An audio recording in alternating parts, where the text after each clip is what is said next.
We drink tequila. We talk. Welcome to Team Tequila Talks. All right. Cheers from London. Hello. You sound like you're from London. I'm from London. Is that from Get Him to the Greek? It's no, I don't know movie names. You sound like you're from London. I feel like, I can't, it's escaping me right now. It doesn't matter. I'm in London, Cassandra Junamel, and your co-host Sharon Gonzalez, back in Los Angeles. We are both drinking Añejo tequila out of very fancy glasses. This is what I happen to have in my hotel room. And I put it in a very cool, this is a champagne glass, but it makes sense. I love it. Well, so is mine. Different kind of champagne glass, but I love it. So we're drinking some Añejo today, and not just Añejo, but celebrity Añejo, because we've got our friend Whitney Vasquez over at Radar Online, who's going to be joining us. And we're excited to have her on in a little bit. And in the meantime, we are going to start experimenting with a little bit of Añejo and how it mixes with some good quality chocolate. And obviously we're not talking about your mom's Hershey's bar here. We are talking about, mine is dairy free.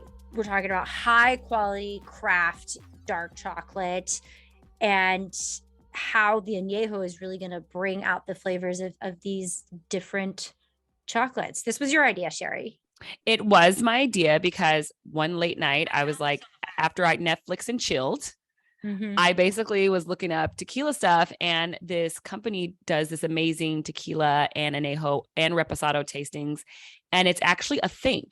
If I hosted a bridal shower, I think I would do this. I would make a cute little charcuterie board and then do a full-on tastings of chocolate. Because what goes better? People think red wine goes really good with chocolate, which it does. It does. I can attest to this. Does. We've done red wine tastings with chocolate. But I think Añejo, people would be surprised. It's actually very delicate the way it's made and very intricate. It's of all the tequilas, it's very mellow, and it's actually has a lot of properties and mirrors those found in cacao. So I thought, well, if it already has some of those notes, because it is kind of vanilla-y, caramel-y, very mellow. I don't taste a citrus that's super heavy, but it feels like there's just a hint. Maybe it's just citrus friendly as opposed to citrus infused. But I have my eye on this blood orange chocolate that we picked out. So yes, and where do we start? Where do we start? I think we should start. So we're sipping. So a celebrity tequila pairing. So obviously we're going to talk about all the the explosion of all the celebrities who now own their own tequilas. It's kind of amazing. Before it was like wine. And then it was vodka. Now it's tequila. We're going to sip first on some Casamigos Añejo. And we all know Casamigos. We all know who owns Casamigos. No surprise there, but it's George Clooney, Randy Gerber, and someone else I'm forgetting, but we know Diageo bought it from them if you're including them as an owner, but otherwise it's George Clooney and Randy Gerber. And we have our good friend Rachel Zalis, who we've had on before, who has given us all of the, I don't want to say dirt because it's the good stuff on Casamigos and how they really focus on the quality of the tequila, minimalistic bottling, just to make sure that every dollar is going into the tequila production. And she has told us before that these celebrities in particular, George and Randy, created this because they like to drink tequila and they want to be sipping on something they enjoy. This was not a cash grab. This was not a money move. This was, we like tequila. We want to make stuff that we want to drink when we have our friends over and when we hang out together. And then it just took off from there because they were passionate about it and created a quality product. Which is like the best story ever, because sometimes if you do what you love, it kind of just works out that way. It makes you lots of money. But let's talk about this Añejo really quickly. It's an 80-hour fermentation process.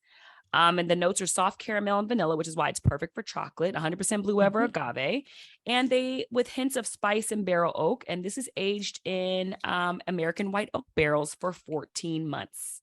Okay. So talking about hints of spice, are we starting with our spiced dark chocolate? You start with your spice and see how it pairs. And I'm going to do espresso beans because now that the espresso martini is back, we're going to do this. It is back like it never left. So you try yours and I'm going to try my espresso. Espresso, Sherry. Espresso. Okay. All right. Oh, not taste the spice there. Is it really, really spicy? Woo! I didn't think it was spicy at first, and then it snuck up. Well, I guess it didn't take that long, but wow. Let's see.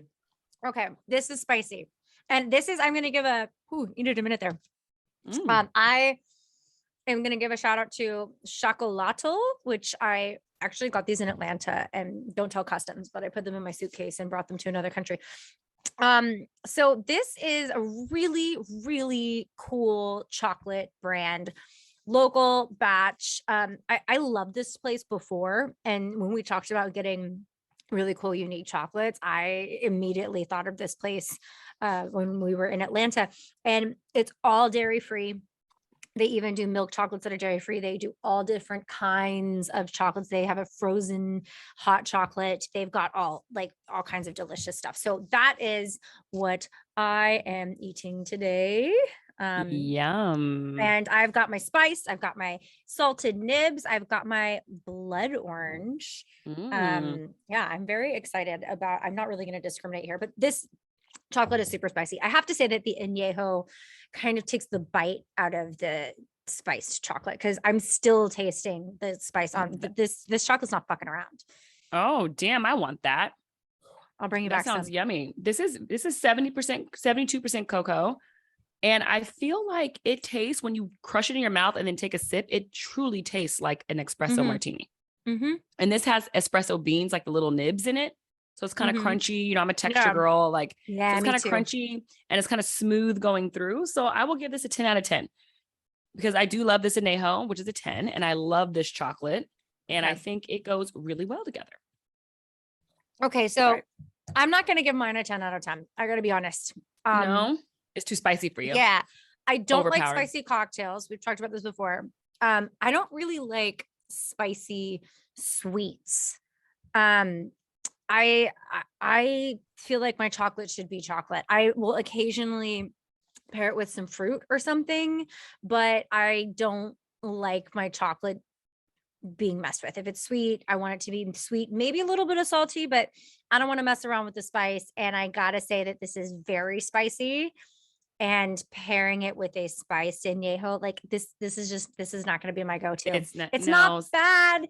I'm owning the fact that I don't like spicy. Like if I'm eating spicy, I want it to be like a Thai curry. I don't want it to be my beverage. I don't want it to be my dessert. Yep. That makes sense. Sense. Anything with espresso and tequila is probably like a good pairing. You know what I mean? Because it's sweet, but I like my chocolate dark. It has to be like over 70%. Ooh, because I feel like it just I feel this like milk was 60. Yeah, but that's still fine. The one I'm about to open, the orange peel is 55. Only reason why I didn't get the other ones because they were out. Okay, but I think that if you had this spiced chocolate it says Caribbean jerk spices. Ooh. I think that if there was that with like a 80% super dark chocolate, I think it would just be too much. I think they brought down the chocolate level to soften it up because you're really getting that kick with the spice. So maybe that one would have been better with like a Blanco, because I feel like with like a Chile rim or something like that, probably would have been a bit better than with the Añejo, which is probably too caramelly and a little bit too sweet for that. Yeah, I think it's too much going on. It's not a good pair. We've got our friend Whit joining us. All right. Hey, get it, Whit. Hi guys. Hi. Okay. So we are in the midst of our celebrity tequila and Añejo and chocolate pairing. So I just took a bite to kick things off and get started, and I decided that I did not like my first bite. Are we moving on to blood orange? Which one is that? Yeah, we're moving on to blood. Is that blood orange you're eating? Yeah. Oh, okay. Ooh, we're moving on. Ignore my speed. Yeah. Okay. I am opening mine is not. Mine is orange peel, not blood orange. So you're more fancier than mine. But let's see. Let's open. This is more my speed, I think. Yeah. Oh, it smells delicious though. Well, so here at Team Tequila Talks, we obviously talk a lot about nutrition, and always reading your labels. So I think it's really important. Obviously, chocolate is going to have some sugar in it. This is soy-free, gluten-free, dairy-free. So I really love this brand personally. And I find that the ingredients are a bit more simple. So there's certainly no junk in this.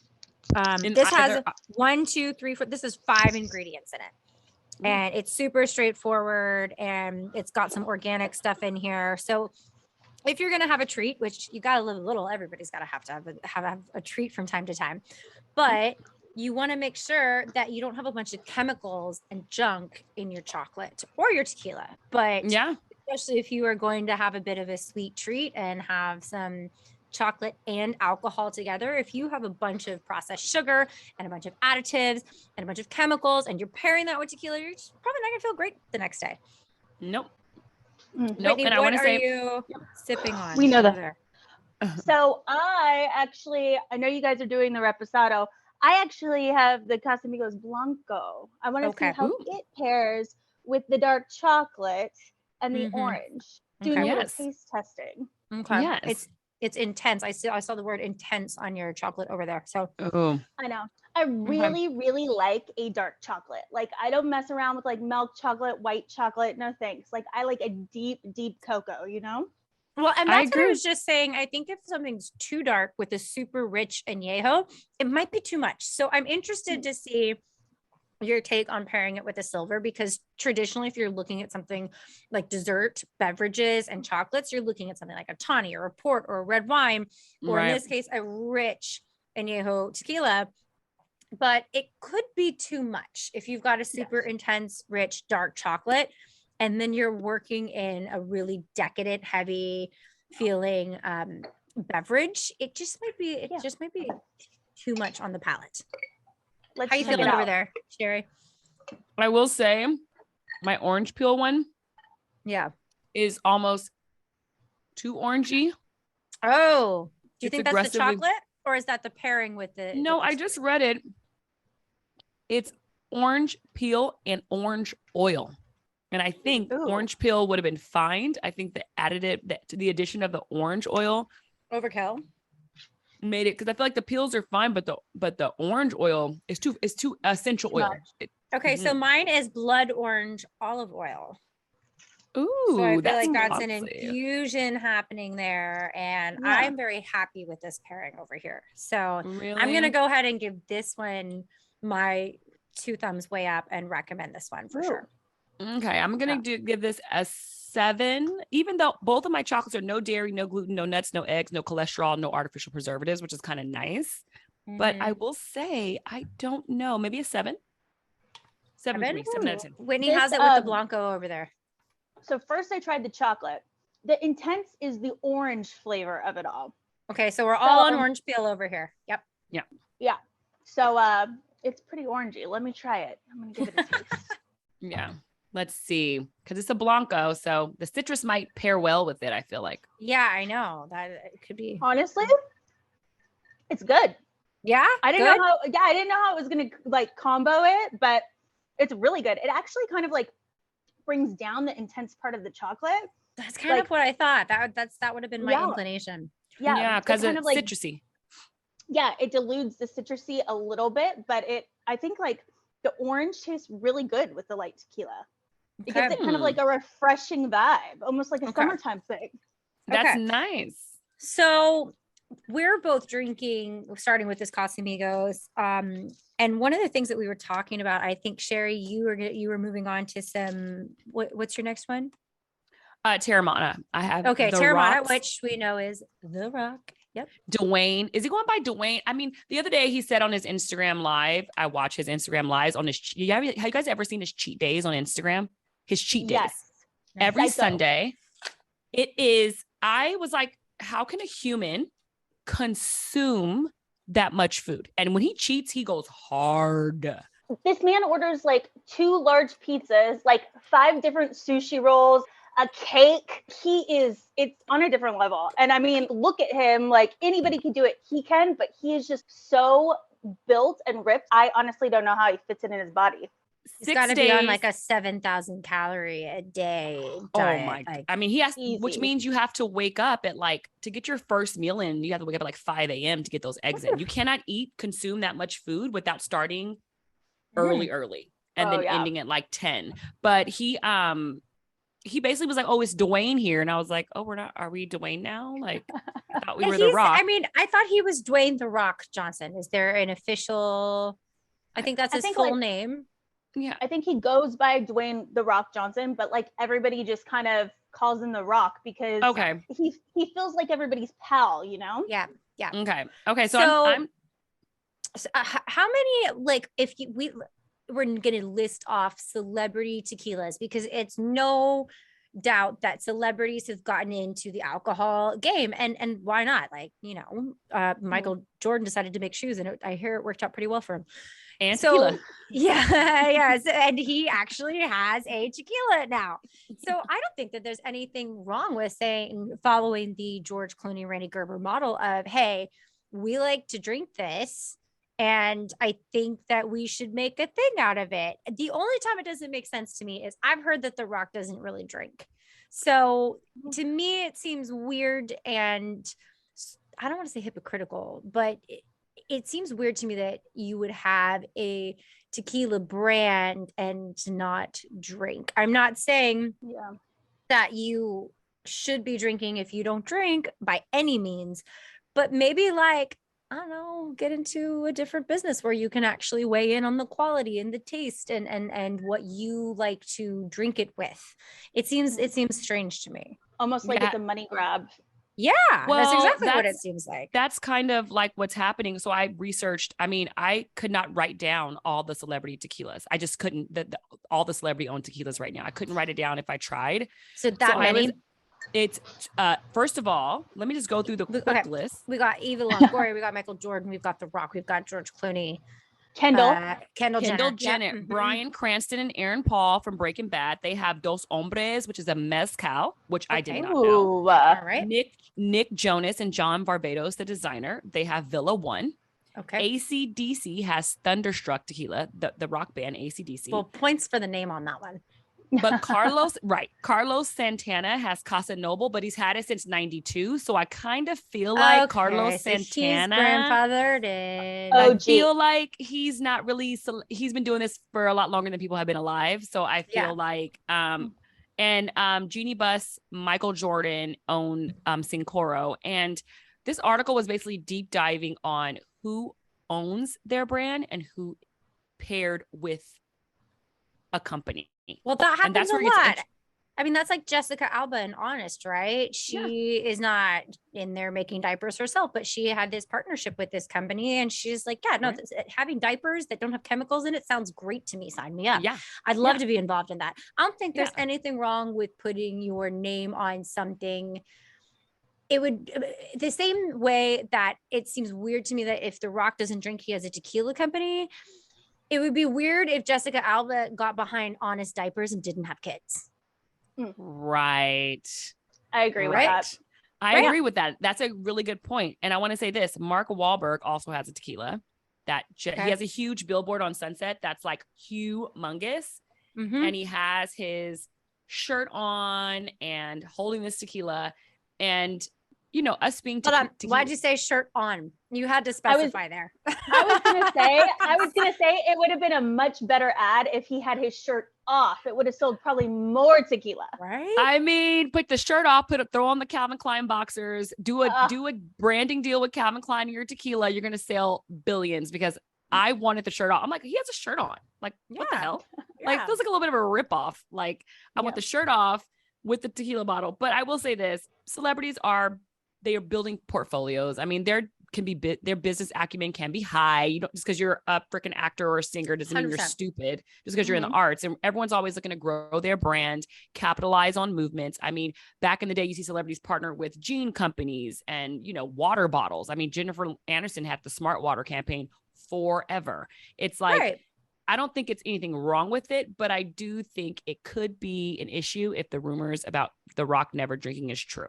Because I do. And LeBron's tequila too. LeBron has tequila. Just keep piling up. And these are, I cannot confirm. I have just heard from multiple people that he doesn't drink. So I don't want to go on record as saying this is a definitive thing, but I'm just passing along some of the rumors, which obviously, Whitney, you know way more about the rumors than we do. The rumor mill. Yeah, the rumor mill. that you can fill Always us in on. turning. Yes. So basically what I do, like you guys know, but I'll explain. I work for Radar Online and I'm the deputy editor. So basically my background is celebrity entertainment news. I've been in this industry for 10 years. My background is TMZ. I've done The Blast. I've started interning with like E and a bunch of other huge companies. So basically, I mean, I can give you guys some lowdown, but I'm gonna let you guys ask me what you want to ask, just so I can kind of like navigate through things. Because I have to be careful, because like obviously this is still my career, my industry, but I can navigate. A TMZ had a show, and I guess we can start with, they always basically are talking in the newsroom, I guess you could call it, and they have a rundown of, here's what we're going to talk about, here's what we've heard, what are we going to post.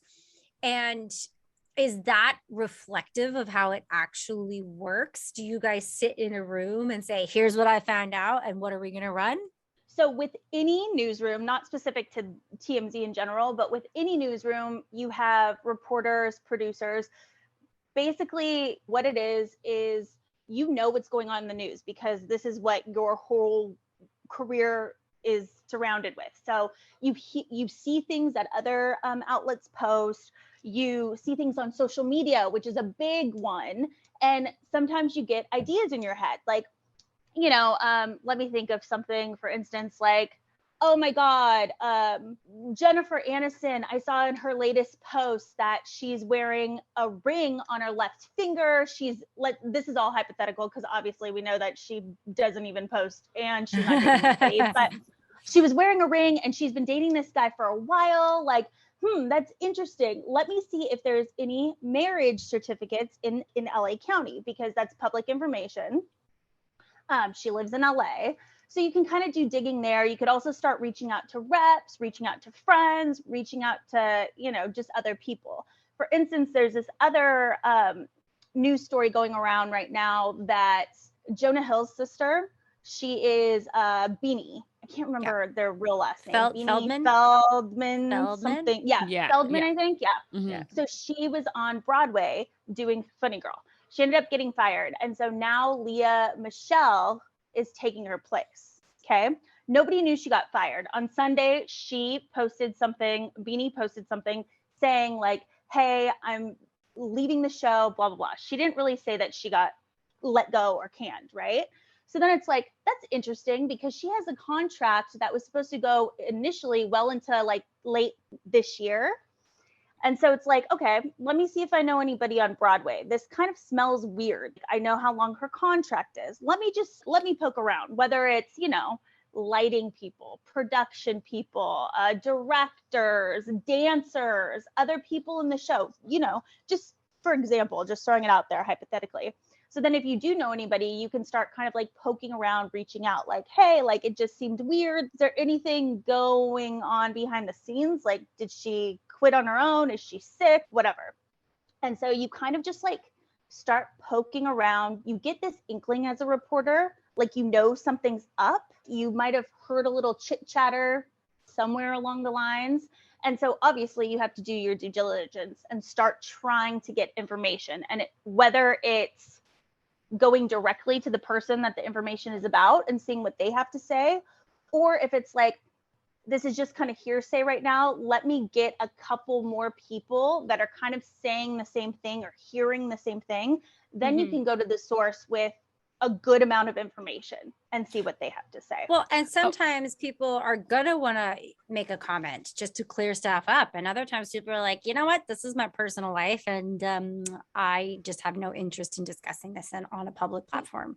Yeah, and that is totally okay. Honestly, when you do reach out to people one-on-one that the story is about, or even their reps, you kind of expect to get that answer. So it's really nice as a reporter when you are surprised and they're like, actually, okay, we do have something to say. And then you're like, oh, okay, cool, I'll run that. I'm always trying to get all of everybody's point of view so that I can make an actual accurate story. It's really hard when one person talks and another person doesn't, like let's say in a lawsuit or something like that. You know what I mean? with like anything that's legal, people forget that all of this is public information. Like I have a login. I can search for anybody in the court system and find, just different things. If they've been, sued for this, sued for that, if they're in a paternity scandal or in a paternity fight, like all of that is public record, unless obviously like minor kids and stuff are involved, and sometimes everything's sealed. But when we have documents like that, obviously you reach out to both people that are a part of it and you try to get something, whether it be a statement or not, because sometimes you're only able to pull one person's documents. So, so-and-so files for a divorce and the other person hasn't filed their response yet. I only have this person's point of view, whether it be like cheating accusations or, Right, because one person could file as adultery, and the other person could say irreconcilable differences, and they could be two different stories. Yeah, or their date of separation could be, something that they are fighting over. So one person can say, that the person was committing adultery and their separation date was in February, but then the person responds and they're like irreconcilable differences, and we were split 5 months before that. Right. Well, like this is like, I find sourcing is so interesting. Sometimes you'll see, and maybe you can answer this question without revealing too much, but sometimes you see a direct quote. Yes. And they'll have it in quotations, but it won't be attributed to anyone. So sometimes I'm always like, well, a direct quote means someone said it close to this person. So someone either sold someone out, or someone wants this out in the world or someone overheard. Maybe that's just, I'm trying to give the benefit of the doubt to people, but it's possible that someone's talking to someone, say in a restaurant, thinking that they're on a private dinner, and you've got someone scandalous next to them that is taking a private conversation and selling it out. But it's a direct quote with no person attached to it. What is that about? I see it a lot. I remember there was a big story back in the day with like Kim Kardashian had to fire her first makeup artist because he took something she said in quotes and sold it down the river. And then she was in her makeup chair weeks after and made up a story. Right. And he was the only one they made it up to. And then it came out the next day with, so she kind of sniffed him out to be like, oh yeah, I gave you but it was a direct quote that she said, but then she was just like, no, I lied to you. That was a fake fictitious story. You're selling me out behind my back. Yep. That's a clever way to do it. I mean, kudos to her. You have to protect yourself and who you keep around you. The thing is like, whenever there's a quote and it's not attributed to, I mean, this is the hard part. Okay. So when it's a quote, you obviously have to get that from somewhere. And some people don't want to be named, right? Which is understandable. You kind of attribute it to a source. I don't know, a source close to Whitney, a source, an insider with direct knowledge. It's hard to answer that because you have to, on the reporter side, do your best to know what their connection is and not straight up lie to everybody, but also protect that person's identity. That's a big thing. Like when you do, let's say, big expose stories like that Randall Emmett story in the LA Times, a lot of people went on record. And that's amazing because when you do hard hitting pieces like that, you need people to go on record, right? Because there's not like, well, there are legal documents against him, but the things that they were talking about don't necessarily have a lot of legal substance behind them unless you get somebody on the record. It's hard to answer that question. You do your best as a reporter. You have to remember that the people that are doing this, not everybody, but like a lot of people have been doing this for years. So, and Cassandra, you're right. People could start sniffing around about a story because they hear stuff from somebody that's indirectly connected to them as a person.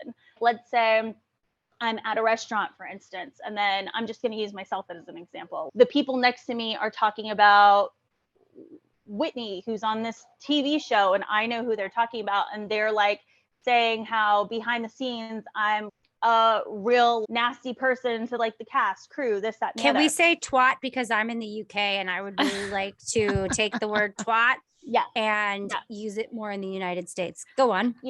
They say I'm a big twat. You know what I mean? And so the reporter might overhear this, but that's obviously not enough to go on because you don't even know who these people are. Like they could literally be from Kentucky who are just total not, bullshit. You know what I mean?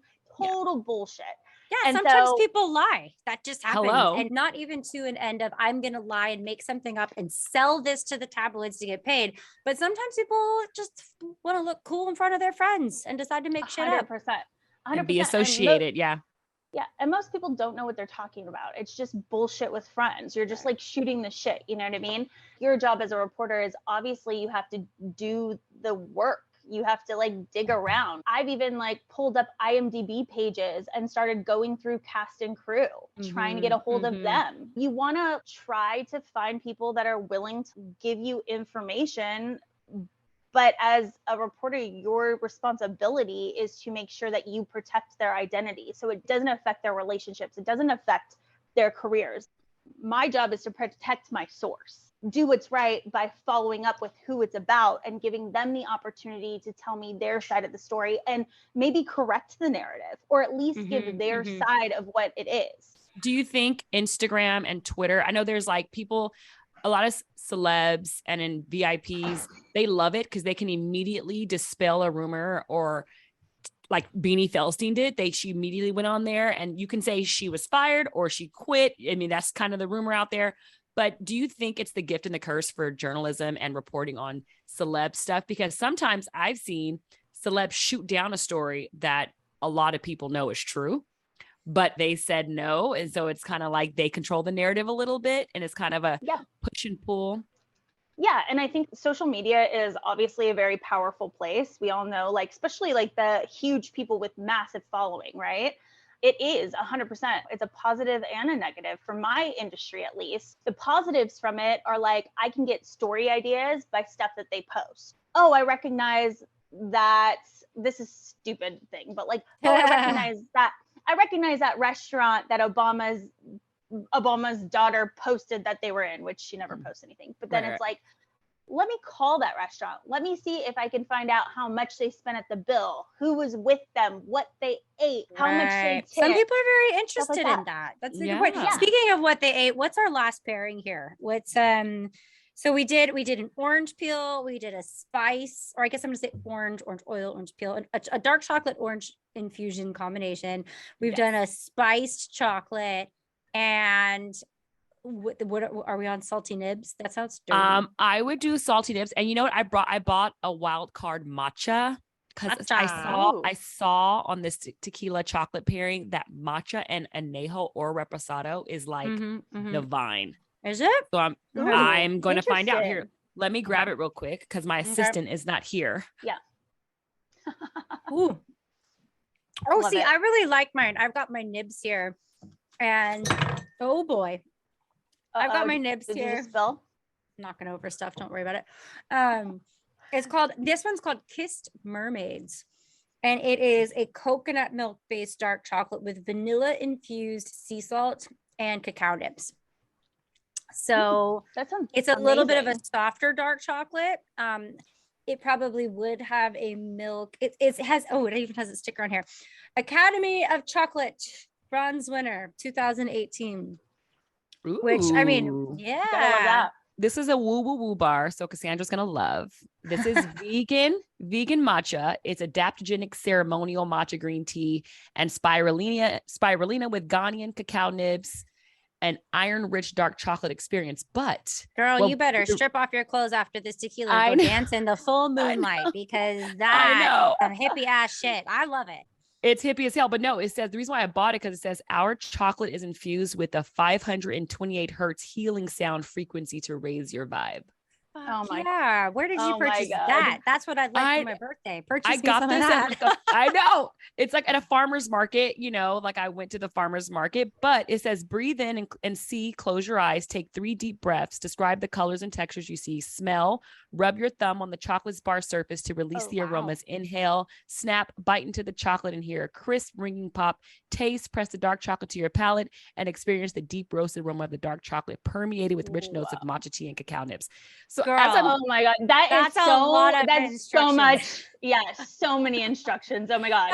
That's its own tasting by itself, even without the tequila. Yeah. And you know what? If you want to like go meditate for a minute and come back in 2 minutes, we'll just sit here and chat. I actually All right. like want to watch you so I can experience through you how you're about to do all of this and how you feel after. I was like, this is a Cassandra bar. It sure That's is. what That I thought. I was sounds like, I'm into it. She's over there Ugh. vibing. Do your snaps. Do your like. Yeah. Set your Do it all. intention. Think of your things. it's fucking delicious, is what it is.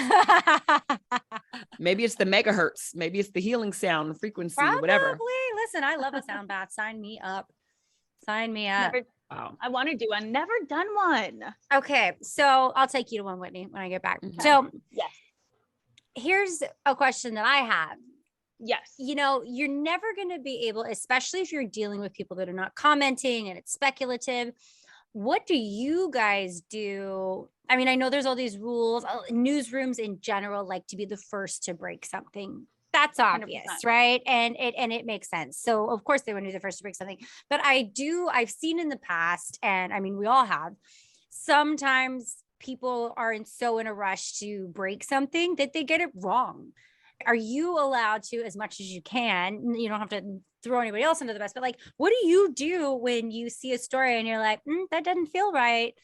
That this other company, this other outlet, this other newsroom got it wrong. Mhm. How does that look on the inside of the industry? So that is a loaded question. I will do my best to answer. Do what you can.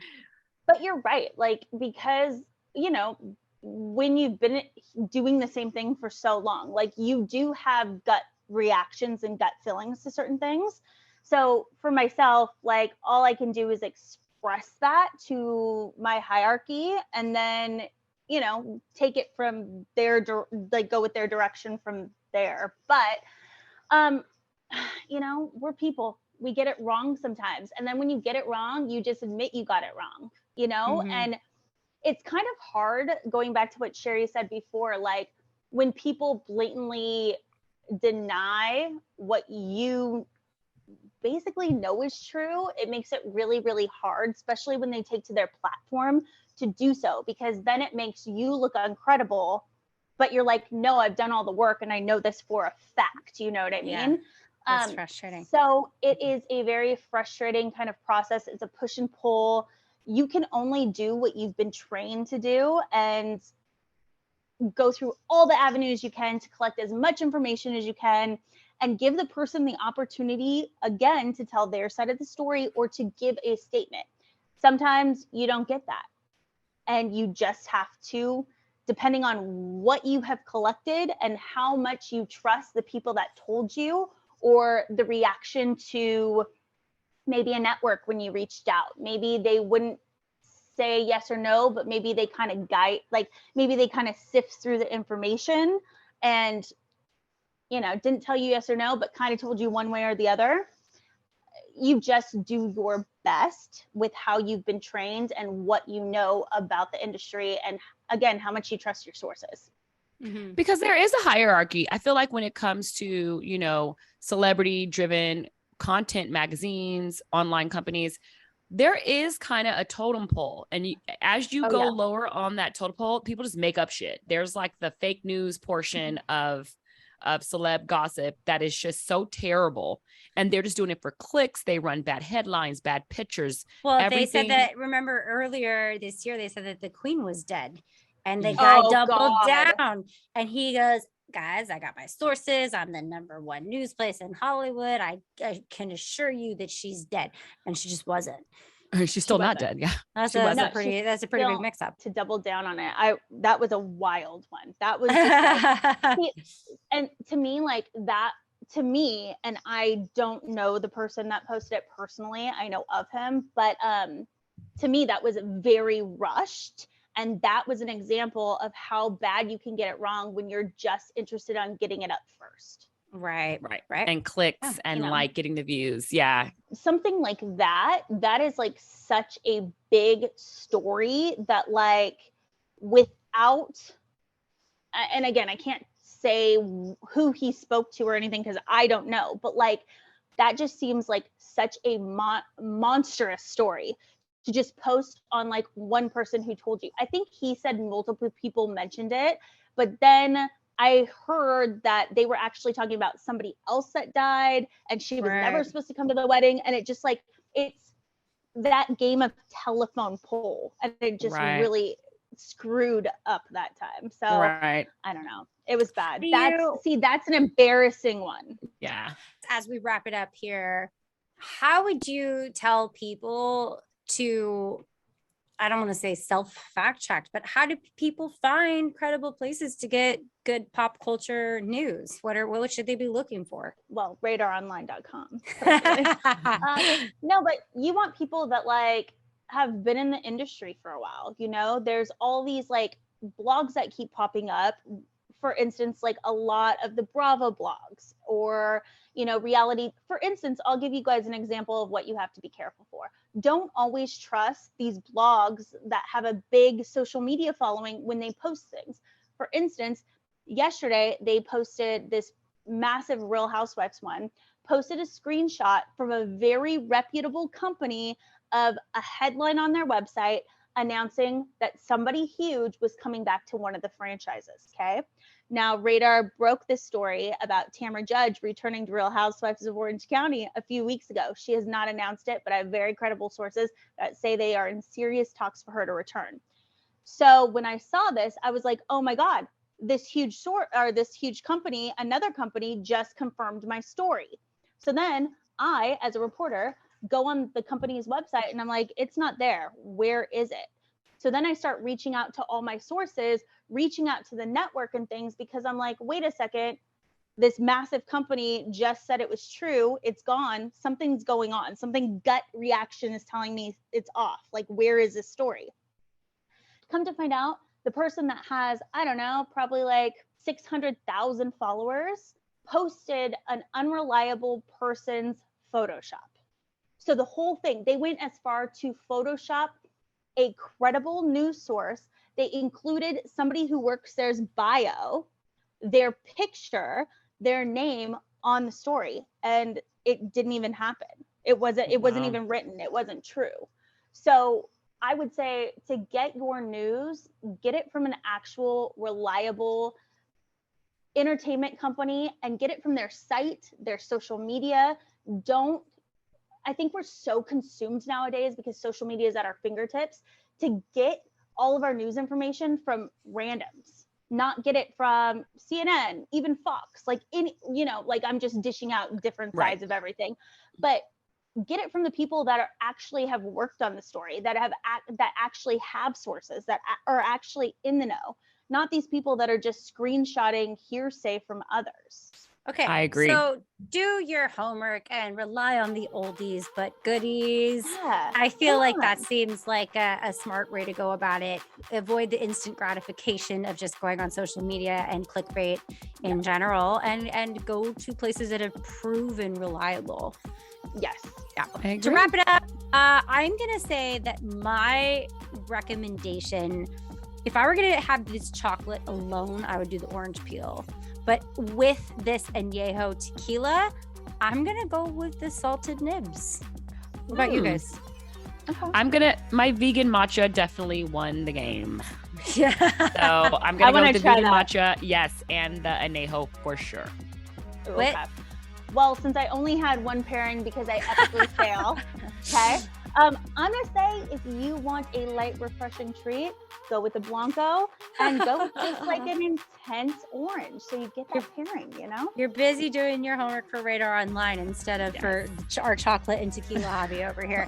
Guys, thanks for joining us. And Team Tequila Talks is on your Instagram and your YouTube and all of your podcast platforms. Share it with your friends that like tequila, or maybe even the ones that don't. Cheers, guys. Thanks for joining us. Cheers. Thanks for having me. Cheers.